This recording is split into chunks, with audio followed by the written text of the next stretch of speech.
அதற்கு அடுத்த தேர்தலில் நம்ம மிகப்பெரிய கூட்டணி வெற்றி பெற்றது. அதில் காங்கிரஸ் 18 இடங்களையும் வெற்றி பெற்றது. நம்மை பொறுத்த மட்டும் அருமைக்குரிய அண்ணன் அழகிரி அண்ணன் அவர்கள் அந்த இடத்துலேருந்து காங்கிரஸ் அடுத்த இடத்துக்கு கூட்டு போனாங்க.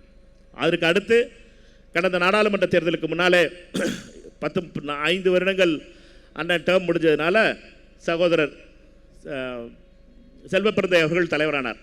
அவருடைய காலத்தில் என்ன செஞ்சாருங்கிறத நான் முதல்ல சொல்லிட்டேன். அதனால் இது ஒரு தொடர் ஓட்டப்பந்தயம். இது காங்கிரஸ் தலைவர் பொறுப்பு என்பது ஒரு தொடர் ஓட்டப்பந்தயம்.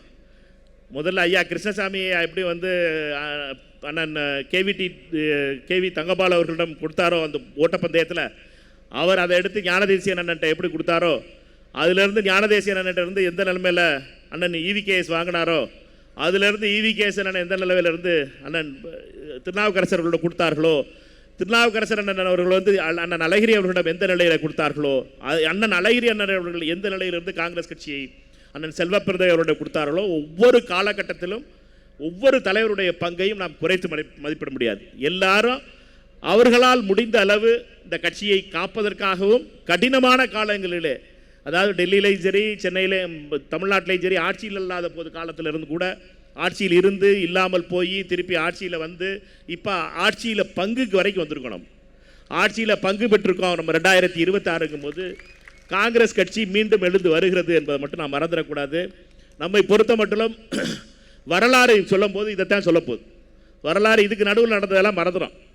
உங்கள் எல்லாருக்கும் நான் இப்போ சொல்லிக்கிட்டு இருந்த மாதிரி இதுக்கு நடுவில் என்ன நடந்துச்சுங்கிறதெல்லாம் மறந்துடும். இது வரலாறு சொல்ல வேண்டியது சொல்ல போகிறது என்னென்னு அப்படின்னா, அந்த செல்வப்பிரந்தை ஒரு காலகட்டத்தில் அவர் இந்த காங்கிரஸினுடைய சொத்துக்களை மீட்டு கொடுத்தார். உள்ளாட்சி கிராம காங்கிரஸ் கமிட்டிகளை உருவாக்குவதற்காக அரும்பாடுபட்டார் என்பதை வரலாறு சொல்லும். நம்மை பொறுத்த மட்டும் அமைப்பு ரீதியாக அடுத்த நிலைக்கு வரணும். உள்ளாட்சி தேர்தல் அடுத்து உள்ளாட்சி தேர்தல் வரப்போகுது. அதற்கு அடுத்து நாடாளுமன்ற தேர்தல் 2029 வருது. என்னையை பொறுத்த வரைக்கும் அனைத்து தோழர்களும் எனக்கு தமிழ்நாடு காங்கிரஸ் கமிட்டி எனக்கு புதுசு. நான் வாழ்க்கையில் சிவகங்கையில் நகர மாணவர் காங்கிரஸில் தலைவராக இருந்தேன், செயலாளராக இருந்தேன். எனக்கு அதுக்கு முதல் அப்பாயின்மெண்ட் கொடுத்தது மறைந்த அருமைக்குரிய அபிமன்யு அண்ணன் அவர்கள். அதற்கு அடுத்து என்னைய மாநிலத்தில் கொண்டு வந்த பெருமைங்கிறது எங்கள் அண்ணன் டாக்டருக்கு தான் சாரும். டாக்டர் தான் என்னை மாநிலத்தினுடைய செயற்குழு மாணவர் காங்கிரஸினுடைய மாநில செயற்குழு உறுப்பினராக ஸ்டேட் எக்ஸிக்யூட்டிவ் மெம்பராக 95 போட்டார். அண்ணனுக்கு ஞாபகம் இருக்கான்னு தெரியல. விடியல் சேகர் எங்களுடைய மாநில தலைவர் அண்ணன். அதனால் டாக்டர் அண்ணனுடைய கண்டெடுப்பில் மாநிலத்துக்கு. அதற்கு அடுத்து ஒரு வருஷத்தில் கட்சி உடஞ்சிச்சு, தமாக உருவானது. தமாக உருவாகும் போது எல்லோரும் தமாகாவுக்கு போயிட்டாங்க. நாங்கள் கொஞ்சம் பேர் தான் காங்கிரஸில் இருந்தோம். அந்த காங்கிரஸில் இருந்ததுனால நான் பொதுச் செயலாளராக அருமைக்குரிய அண்ணன் சிரஞ்சீவி அவர்களால் நியமிக்கப்பட்டேன் மாநில பொதுச் செயலாளராக. அதனால் அதுக்கப்புறம் 2097 அகில இந்திய மாணவர் காங்கிரஸுக்கு போயிட்டேன்னு வச்சுக்கோங்க. ஆனால் 97 இருந்து ஆரம்பித்து 2006 வரைக்கும் இவ்வளவு நாளாக நான் தமிழ்நாடு காங்கிரஸ் கமிட்டியில் எந்த பொறுப்பில் இருந்ததில்லை. அதனால் என்னையை பொறுத்த வரைக்கும் நான் தமிழ்நாடு காங்கிரஸ் கமிட்டியினுடைய இப்பொழுது இந்த பொறுப்பில் ஏற்றிருப்பது என்பது எனக்கு மிக முக்கியமான காலகட்டமாக பார்க்குறேன். ஆனால் இதில் பல குறைபாடுகள் இருக்கலாம். என்கிட்ட என்னுடைய அப்ரோச்சில் தப்பாக இருக்கலாம், என்னுடைய எல்லாம் சரியாக இருக்கும்லாம் நான் நினைக்கல. எல்லா மனிதர்களுக்கும் உள்ள பிரச்சனைகள் எல்லாம் எனக்கும் இருக்கும். என்னை பொறுத்த வரைக்கும் நான் பார்க்குற பார்வை வேறையாக இருக்கலாம்.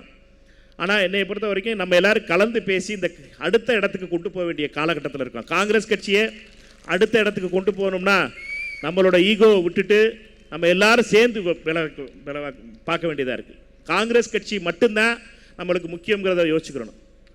என்னை பொறுத்த வரைக்கும் எனக்கு என்ன வாக்கியாசன்ட்ட அனிதா ராதாகிருஷ்ணன்ட்ட அல்லது RS பாரதிட்ட அல்லது இளங்கோவன்ட்ட அவங்க எப்போ காங்கிரஸ் அடித்தாங்களோ திருப்பி அடிப்பேன். யார் அடித்தாலும் சரி, அது காங்கிரஸ் அடிச்சு நான் வேறு யார் பேரை எதுவுமே சொல்ல மாட்டேன். நான் வேறு யாரையும் எதுவுமே சொல்ல மாட்டேன். காங்கிரஸ் கட்சியை அடிச்சின்னா பேசாமல் விட்டிங்கன்னா நான் பாட்டுக்கு எங்கள் வேலையை பார்த்து நாங்கள் பாட்டு கிராம கமிட்டி வேலையை பார்த்துக்கிட்டு இருப்போம். கிராம கமிட்டி வேலை வாய்க்கிறது, வந்தே மாதரம் ஜெயிந்துன்னு கோஷம் போடுறது, சேவதாளி சலிட்டு வாங்குறது, இதிலே நாங்கள் பாட்டுக்கு இருப்போம். நாங்கள் பாட்டுக்கு அமைதியான ஆளுங்க, யார் குடும்பத்தையும் கிடைக்க விரும்பாதவங்க. நாங்கள் பாட்டுக்கு அமைதியாக வீட்டில் கிடைக்கிற சாப்பாடை வச்சுட்டு இருக்கவங்க நாங்கள். ஆனால் எங்களை நக்கல் பண்ணுறது, காங்கிரஸ் கட்சியை துரோகின்னு சொல்கிறது. நான் எப்போ இன்றைய எதிர்கட்சி தலைவரை சொன்னேன், எப்போ அவர் இளைஞர் காங்கிரஸினுடைய கூட்டத்தில், இளைஞரணியுடைய கூட்டத்தில் ராகுல் காந்தி ஒளிகன் கோஷம் போட வச்சாரோ, எப்போ காங்கிரஸ் கட்சி துரோகின்னு சொன்னாரோ, அப்போ தான் இன்றைய எதிர்கட்சி தலைவரை பற்றி பேசணும். அது வரைக்கும் நான் பேசவே இல்லையே. அருமைக்குரிய திமுகவுடைய தலைவர் அண்ணன், முன்னாள் முதலமைச்சர் அண்ணனை பற்றி நான் ஒரு வார்த்தை பேசுனது கிடையாது. மற்ற எல்லா தலைவர்களையும் பாருங்கள், எங்கள் மாவட்டத்தில் திமுகவுடைய மாவட்ட செயலாளர் இருந்திருக்காங்க, அமைச்சர்களாக இருந்திருக்காங்க, அவங்கள பற்றி நான் ஒரு வார்த்தை பேசவே மாட்டேன். ஏன்னா அவங்க எல்லாம் காங்கிரஸை பற்றி ஒரு வார்த்தை சொன்னதில்லை. காங்கிரஸை தொட்டினா திருப்பி அடிப்போம். அது யாராக இருந்தாலும் சரி, அது திமுகவாக இருந்தாலும் சரி, அதிமுகவாக இருந்தாலும் சரி, அது பிஜேபியாக இருந்தாலும் சரி, இந்த நேற்று வந்த கட்சியில் இந்த பாமகவாக இருந்தாலும் சரி. இன்றைக்கி பார்த்தீங்கன்னா அன்புமணி, நாடாளுமன்ற உறுப்பினர் அன்புமணி சொல்லியிருக்காரு, ராகுல் காந்தி வந்து மேததாகில் வந்து வனம்லாம் அழிய போகுது, அந்தமானில் இருக்க அந்த மாதிரி அதுக்கு மட்டும் குரல் கொடுத்தார், இது கொடுக்க மாட்டான். இது என்ன, இது ஒரு படித்தால் பேசுகிற பேச்சா? டாக்டர் அவர்களே, அன்புமணி அவர்களே, ராகுல் காந்தி அவர்கள் எதை சொல்லிக்கிட்டு இருக்காரு? நீங்கள் எதை பற்றி பேசிக்கிட்டு இருக்கீங்க? நீங்கள் அந்தமானில் நடக்கிறது ரைட்டுன்னு சொல்கிறீங்க, ரைட்டா? ரைட்டுன்னு தானே சொல்கிறீங்க. நீங்கள் அந்தமானில் வந்து மிகப்பெரிய துறைமுகம் வரப்போகுது, அந்த இயற்கை வளங்கள்லாம் அழிக்கப்பட்டாலும் பரவாயில்ல, பெரிய இது துறைமுகம் வரப்போகுது அப்படிங்கிறிய, ரைட்டு. ஏன் மோதி பண்ணுறதுனால அது சரியாக இருக்குங்கிறிய? அப்படின்னா நீங்கள் சொல்கிற அதே லாஜிக்கு மேததாகு அணை கட்டும் போது டிகே சிவகுமார் செய்கிறதுனால அது ரைட்டுன்னு சொல்லிட முடியுமா? ரெண்டுமே தப்பு. எங்களை பொறுத்த மட்டும் அவர் செய்கிறதும் தப்பு, இவர் செய்கிறதும் தப்பு. இதில் வெட்டி அதுக்கு ராகுல் காந்தி எழுத்து விடணும். ராகுல் காந்தி அவர்களை பொறுத்த மட்டும் தமிழ்நாடு காங்கிரஸ் கமிட்டியினுடைய தொண்டர்களுடைய விருப்பம் என்னவோ அதை செய்யணும்னு அவர் சொல்கிறார். நாங்கள் எங்களை பொறுத்த மட்டும் மிக தெளிவாக இருக்கிறோம். மேததாகு அணை கட்டக்கூடாது, கட்டுவதற்கு ஒரு செங்கலை கூட எங்கள் அமைச்சர், உயர்கல்வித்துறை அமைச்சருடைய வார்த்தையை சொல்லணும்னா ஒரு செங்கலை கூட வைக்க விட மாட்டோம் அப்படிங்கிற வார்த்தை. அது மாதிரி எங்களை பொறுத்த மட்டும் நிலையில் நாங்கள் தெளிவாக இருக்கோம். இதுக்கு நடுவில் நீங்கள் எதுக்கு அன்புமணி அவர்களை வந்து மோதிக்கு ஜாலரா அடிக்கிறோம்னு சொல்லிட்டு ராகுல் காந்தி எழுத்து விட்றிய? அதனால் யாராக இருந்தாலும் சரி, அது அன்புமணியாக இருந்தாலும் சரி, அதுக்குள்ளே நம்ம சீமானாக இருந்தாலும் சரி, யாராக இருந்தாலும் சரி, காங்கிரஸை தொட்ட விட மாட்டோம். மரியாதை நாங்கள் வாட்டுக்கு போயிட்டுருப்போம். ஆனால் காங்கிரஸை மட்டும் எதுவும் பேசக்கூடாது. காங்கிரஸே என் தலைவர் ராகுல் காந்தி எதுவும் சொல்லக்கூடாது.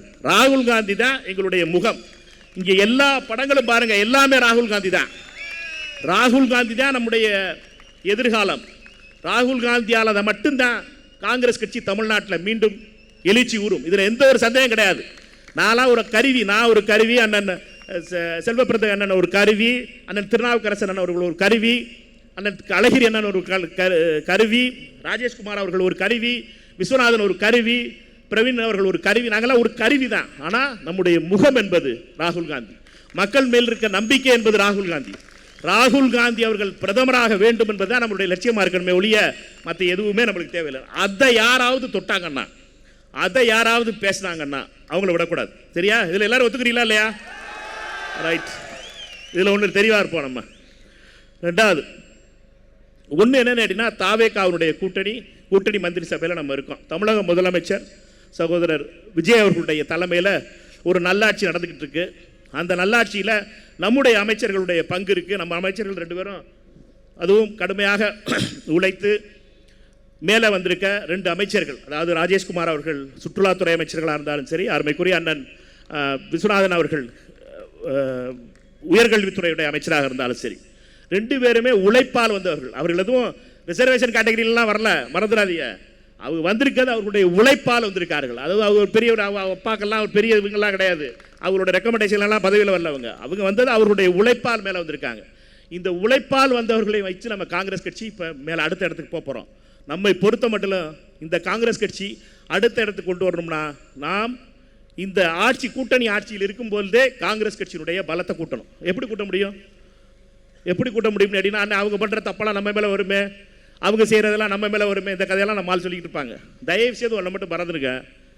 ராகுல் காந்தி அவர்களுக்கு எந்த ஒரு சர்வே எடுத்தாலும் சரி, தமிழ்நாட்டில் பிரதமராக யார் வரணும்னு கேட்டிங்கன்னா, ராகுல் காந்தி அவர்களுக்கு 60லேருந்து 65% பேர் ராகுல் காந்தி அவர்கள் பிரதமராக வரணும்னு சொல்கிறான். எதிர்த்தாப்பில் பிரதமராக இருக்கிறது மோடி. அதனால் அது ஃபெயில் மார்க் தான் வாங்கும் பார்ட்டி. அதனால் பார்த்தீங்கன்னா 30லேருந்து 32 மார்க், 35 தட்டாது அது. அதனால் 30லேருந்து 35% தான் மோடி அவர்களுக்கு பிரதமராக வரணும்னு சொல்லுவாங்க. இப்போ நம்மளுக்கு 60% 65% ஆதரவு கொடுக்குற ராகுல் காந்திக்கு ஆதரவு கொடுக்குறவங்க ஏன் காங்கிரஸ் ஓட்டு போட மாட்டாங்க? கேள்வி அதுதான்.